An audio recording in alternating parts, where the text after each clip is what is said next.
Those cases are really interesting for the lawyer who's representing the other spouse in their dissolution of marriage case.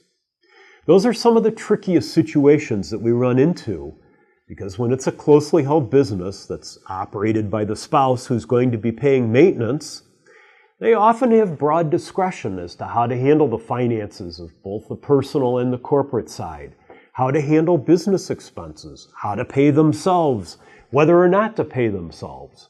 There are all kinds of factors that go into that determination. We have a number of forensic accountants that we work with regularly, and these people are not only forensic accountants, but they're certified fraud examiners because they have specific skills that enable them to get into the financial statement of businesses and try to help the lawyer and the client understand exactly what the true income situation is, the true expenses along the way that will help us value the business enterprise. We're able to look and see whether or not there's actually cash that perhaps isn't being properly deposited into a bank account.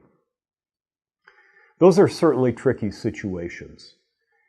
An example that I'm always pleased to share with people is a number of years ago we represented someone whose spouse was involved in a local restaurant operation.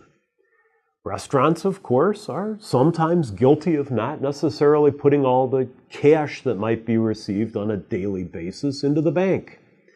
One of my forensic accountants went in, and because we were unable to actually trace the cash that was going through the restaurant, they went back and noticed that plastic forks were served with every meal at this restaurant.